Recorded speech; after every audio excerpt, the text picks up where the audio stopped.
అధ్యక్ష ధన్యవాదాలు అధ్యక్ష. కాకపోతే మహిళా సభ్యురాలు చాలా క్లియర్గా నేను మహిళా సభ్యురాలికి ఆన్సర్ చెప్పినప్పుడు ఏదైతే మహిళల మీద అత్యాచారాల గురించి అదేవిధంగా హత్యల గురించి చెప్పారో చాలా క్లియర్గా విత్ నెంబర్స్తో సైతం ఇది తగ్గినాయి అని చెప్పాను. తగ్గినాయి అని చెప్పిన తర్వాత కూడా ఎగైన్ మహిళా సభ్యురాలు మళ్ళీ పెరిగినాయి అని చెప్పారు. నేను ఆవిడ విజ్ఞతకు వదిలేస్తున్నాను. అది నెక్స్ట్ ఇంకోటి ఏంటంటే అధ్యక్ష చాలా క్లియర్గా మేము చెప్పేటప్పుడు కూడా చాలా వెరీ ప్రౌడ్ టు సే ఇప్పుడు ఈ సంవత్సరం మహిళల మీద జరిగిన అత్యాచారాలు కానీ హత్యలు కానీ 4% తగ్గినాయి అని చెప్పడానికి నేను చాలా గర్వంగా ఫీల్ అవుతున్నాను అధ్యక్ష. దానికి ఈ రోజు మేము పడ్డ కష్టం కాదు అధ్యక్ష. ఎన్డీఏ గవర్నమెంట్ వచ్చిన తర్వాత నుంచి కూడా ఇందాక ఏదైతే సభ్యురాలు గాంజా గురించి అదేవిధంగా డ్రగ్స్ గురించి మాట్లాడారో అదే గాంజా నిర్మూలన చేయాలి, డ్రగ్స్ని కంట్రోల్ చేయాలనే ఉద్దేశంతో ఇంకా మేము ఎవరూ కూడా అందులో మేము ఛార్జీలు తీసుకోకుండానే అప్పటి నుంచి కూడా స్టార్ట్ చేసి గాంజా నిర్మూలనకి ప్రత్యేకంగా ఈగల్ అని చెప్పి ఒక టాస్క్ ఫోర్స్ని ఏర్పాటు చేసి ఒక ఐజీ స్థాయి వ్యక్తిని ఏర్పాటు చేసి ఈ రోజుకి మీకు గాంజా లేదు అని చెప్పట్లేదు అధ్యక్ష. గాంజా కల్టివేషన్ 0 చేసామని చెప్పాం. ఆ విషయం కూడా సభ్యులు దయచేసి అర్థం చేసుకోవాలి. ఇంతకుముందు ఆంధ్రప్రదేశ్ని గాంజా ఆంధ్రప్రదేశ్ అనే దగ్గర నుంచి ఈరోజు గాంజా అంటే 0 గాంజా ఆంధ్రప్రదేశ్గా మార్చడానికి ఈరోజు 20 నెలల కాలం మా పోలీస్ డిపార్ట్మెంటు మా యంత్రాంగం మా సీఎం గారి సారథ్యంలో చేసామని చెప్పడానికి కూడా నేను గర్వంగా ఫీల్ అవుతున్నాను అధ్యక్ష. అదేవిధంగా మీ శక్తి యాప్ ఇంతకుముందు దిశ యాప్ అని చెప్పి పెట్టి దిశ చట్టం అని చెప్పి సుమారుగా 5 సంవత్సరాలు కూడా మహిళలను మోసం చేయడమే కాకుండా ఆఖరికి కేంద్ర ప్రభుత్వాన్ని కూడా మోసం చేసే పరిస్థితి దగ్గర నుంచి ఈరోజు శక్తి యాప్ని మేము ఏర్పాటు చేసి ఆ శక్తి యాప్లో సుమారుగా 16 పారామీటర్స్ని ఏర్పాటు చేసుకొని దానికి సపరేట్గా ఉమెన్ అండ్ చైల్డ్ సేఫ్టీ వింగ్ని ఏర్పాటు చేసుకొని ఒక ఐజీ స్థాయి వ్యక్తిని దీనికి కూడా మేము ఏర్పాటు చేసుకుని వాళ్ళ ఒక ఆఫీసర్ని అలొకేట్ చేసి ఉమెన్ అండ్ చైల్డ్కి సంబంధించి సేఫ్టీ విషయంలో ప్రత్యేకంగా ఒక విభాగాన్ని ఏర్పాటు చేసాం. దీన్ని లాస్ట్ ఉమెన్స్ డేకి ఏర్పాటు చేసిన తర్వాత ఈ రోజుకి శక్తి యాప్ దగ్గర 1,50,00,000 మంది మహిళలు ఇన్స్టాల్ చేసుకున్నారు, వాళ్ళు డౌన్లోడ్ చేసుకున్నారు అధ్యక్ష. అంతేకాకుండా వీళ్ళకి సపరేట్గా వాట్సాప్ ఒక నెంబర్ కూడా ఏర్పాటు చేసాం.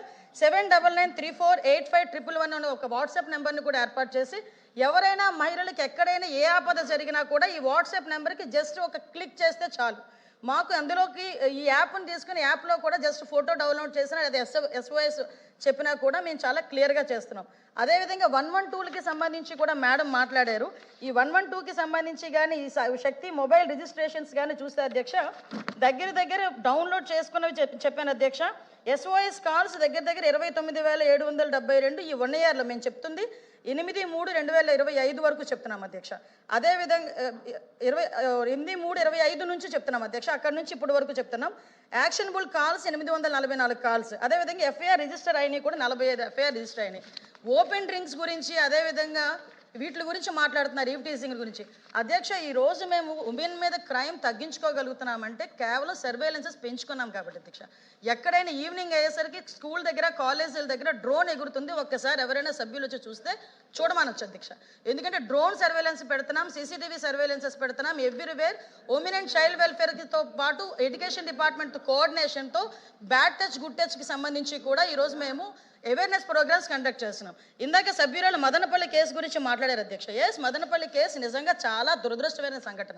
ఎందుకంటే అటువంటి పశువు లాంటి వ్యక్తులు ఈరోజు సమాజంలో కొంతమంది తిరుగుతున్న సందర్భాలని కూడా మనం చూస్తున్నాం అధ్యక్ష. దీని మీద గవర్నమెంట్ ఎంత సీరియస్గా యాక్షన్ తీసుకున్నదన్న సంగతి కూడా తెలిసి ఆ ప్రెజర్ తట్టుకోలేక ఆత్మహత్యలు చేసుకున్న సందర్భాన్ని కూడా నేను ఈ సభలో ఉద్ఘాటిస్తున్నాను అధ్యక్ష. ఈరోజు ఎంత ప్రెజర్ ఆ రోజు ఆ నేరస్తుల మీద పెట్టకపోతే నేరస్తులు ఎందుకు ఆత్మహత్య చేసుకుంటాడు? ఇప్పుడు ఈ విషయాన్ని కూడా నేను సభలో చెప్పాలి. ఎందుకనంటే ఈరోజు మేము తీసుకుంటున్న చర్యలు అధ్యక్ష ఈరోజు high priority women security, high priority child security. POCSO కేసుల్లో ఈరోజు నేను చెప్తాను అధ్యక్ష 3 నెలల కాలంలోనే శిక్ష పడిన సందర్భాలు కూడా ఉన్నాయి. కన్విక్షన్ రేటు కూడా 50% మేము పెంచుకున్నాం అధ్యక్ష. ఈరోజు 506 మందికి కన్విక్షన్ పడితే అందువల్ల 9 మందికి మరణ శిక్షలు విధించాం అధ్యక్ష. అందరూ విధించబడ్డాయి అధ్యక్ష. అదేవిధంగా 169 మందికి లైఫ్ పడింది అధ్యక్ష. ఈరోజు కన్విక్షన్ రేట్లు పెరిగినాయి. పోక్సో కేసుల్లోని ఈరోజు మేము స్పీడ్ పెంచుకున్నాము. కనీసం రిమాండ్ నుంచి బెయిల్ రాకముందే శిక్ష పడే సందర్భాన్ని కూడా ఈరోజు మేము ఎస్టాబ్లిష్ చేసుకున్నాం. దానికి ఈరోజు మనందరం కూడా గర్వపడాలి. ఈరోజు మీరందరూ కూడా సపోర్ట్ చేయాలి. నెక్స్ట్ ఇంకొక మాట అన్నారు అధ్యక్ష, NDPS కేసులు పెరుగుతున్నాయి. పెరుగుతున్నాయి. ఎందుకు పెరుగుతున్నాయి? మేము ఈరోజు కేసులు బుక్ చేస్తున్నాం. ఇంతకు ముందులా దాచుకొని మేము కూర్చోలేము. సరఫరాలకు మీరు సపోర్ట్ చేయలే. ఈరోజు ఎక్కడైనా ట్రాన్స్ఫర్ జరిగింది అనుకుంటే మేము ఇక్కడ కూర్చొని అరెస్టులు చేస్తున్నాం కాబట్టి ఎన్డీపీఎస్ కేసులు పెరిగినాయి. మేము గర్వంగా చెప్తున్నాం మేము ఎన్డీపీఎస్ కేసులు పెంచామని. ఎందుకంటే ఇప్పుడు వరకు జీరో కల్టివేషన్ ఒరిస్సా నుంచి, అదేవిధంగా ఒకటే అడుగుతున్నాను అధ్యక్ష, సభలో అందరూ కూడా ఈరోజు గాంజా విషయంలో కానీ అందరం కూడా ఇబ్బంది పడే వాళ్ళమే, ఆడపిల్ల తల్లిదండ్రులమే. ఈరోజు గాంజాని అరికట్టే బాధ్యత ఇక్కడ ఉన్న ప్రతి సభ్యుల మీద కూడా ఉంది. ఈరోజు ఆ విషయంలో నేను లాస్ట్ 5 సంవత్సరాలు గుండెల మీద చేసుకోమని చెప్పి అడగండి, ఎక్కడైనా ఇంటర్ స్టేట్కి సంబంధించి ఒక మీటింగ్ ఏర్పాటు చేశాడు ఆ సీఎం, అప్పుడు ఎక్స్ సీఎం జగన్మోహన్ రెడ్డి గారు. అదేవిధంగా హోమ్ డిపార్ట్మెంట్ మీద గాంజా గురించి ఎక్కడైనా మాట్లాడడం జరిగిందా? నేను ఈరోజు ఇంకొక విషయం కూడా గర్వంగా చెప్తున్నా, గాంజా విషయంలో ఎన్డీఏ గవర్నమెంట్ వచ్చేటప్పటికి స్కూల్ పిల్లలు బ్యాగుల్లోకి వెళ్ళింది గాంజా అనుకునే దగ్గర నుంచి ఈరోజు అదే స్కూల్ పిల్లలు రోడ్డు మీదకి వచ్చి గాంజా వద్దు బ్రో, డ్రగ్స్ వద్దు బ్రో అని వాళ్ళు తిరిగి మోటివేట్ చేసే పొజిషన్కి ఈరోజు తెచ్చుకున్నాం అధ్యక్ష. ఇదే గాంజాని కంట్రోల్ చేసే విషయంలో ఈరోజు నేషనల్ ఎన్సీబీ వాళ్ళ దగ్గర నుంచి ప్రతి ఒక్కరు కూడా మిగతా స్టేట్స్ అన్నీ కూడా ఎలాగ వాళ్ళు కంట్రోల్ చేశారో, ఆల్టర్నేటివ్ క్రాప్స్ ఎలా వేశారో ఆంధ్రప్రదేశ్ చూసి నేర్చుకోండి అని చెప్పే పొజిషన్కి ఈరోజు తెచ్చుకున్నాం అధ్యక్ష. ఒకనొక సందర్భంలో ఆంధ్రప్రదేశ్ని చూపిస్తే డ్రగ్స్కి హబ్బు, గాంజాకి హబ్బు అనే దగ్గర నుంచి ఈరోజు గాంజాని ఎలా అరికట్టారో ఆంధ్రప్రదేశ్ని చూసి నేర్చుకోండి అని పొజిషన్ తీసుకొచ్చామంటే that is our police, that is our administration అని చెప్తున్నాను అధ్యక్ష. అంతే తప్పించి ఈరోజు మళ్ళీ చెప్తున్నా, ఎవరు దొరకలేదు, అందరి గురించి ఎదుగుతున్నామమ్మా. ఆఖరికి డోర్ డెలివరీలు చేసిన వాళ్ళ కుటుంబ సభ్యులను కూడా ఎత్తుకుతున్నాం. వాటి మీద కూడా మేము దృష్టి పెట్టాం.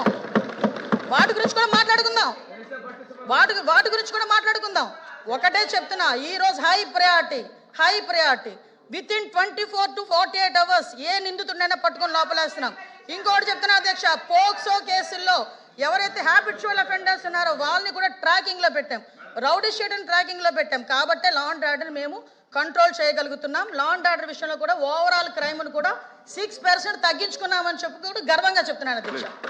Question number 14249 minister for water resource Nimmala Rama Naidu గారు. ధన్యవాదాలు అధ్యక్ష. మొదటి ప్రశ్నకు సమాధానం, చిట్ట చివరి ఆయకట్టుకు సమానమైన నీటి సరఫరా నిర్ధారించడానికి మరియు నీటిపారుదల ప్రాంతాన్ని పెంచడానికి క్రమం తప్పకుండా పూడికి తీయడం, కలుపు తొలగింపు, మరమ్మతులు, ఆయకట్టు బలోపేతం మరియు ఓఎండ్ఎం పనులు చేపట్టడమైనది. రెండవ ప్రశ్నకు సమాధానం, లేదండి, అవసరాన్ని బట్టి అవుట్సోర్సింగ్ ప్రాతిపదికన లస్కర్లను నియమిస్తున్నారు. మూడవ ప్రశ్నకు సమాధానం, అదనపు లస్కర్లను నియమించే ప్రతిపాదన పరిశీలనలో ఉంది. తిరుమల నాయుడు గారు. అధ్యక్ష, గత ప్రభుత్వ హయాంలో సాగునీటి రంగం మనం అందరూ చూసాం అధ్యక్ష, అస్తవ్యస్తమైంది. దీనికి కారణం సాగునీటి సంఘాలను కూడా మేనేజ్మెంట్ వ్యవస్థను రద్దు చేయడం, చాలామంది రైతులు ఆత్మహత్యలు చేసుకున్న విషయం మనం అందరూ చూసాం అధ్యక్ష. మీ ద్వారా మంత్రి గారు నేను అడిగేది ఏంటంటే, సాగునీటి సమర్థవంతమైనటువంటి నిర్వహణకు ఎక్కువ భూమిని సాగులోకి తీసుకురావడానికి ఈ ఎన్డీఏ ప్రభుత్వం తీసుకున్నటువంటి చర్యలు ఏమి అనేది మొదటి ప్రశ్న అధ్యక్ష. దానికి రిలేటెడ్గా కింది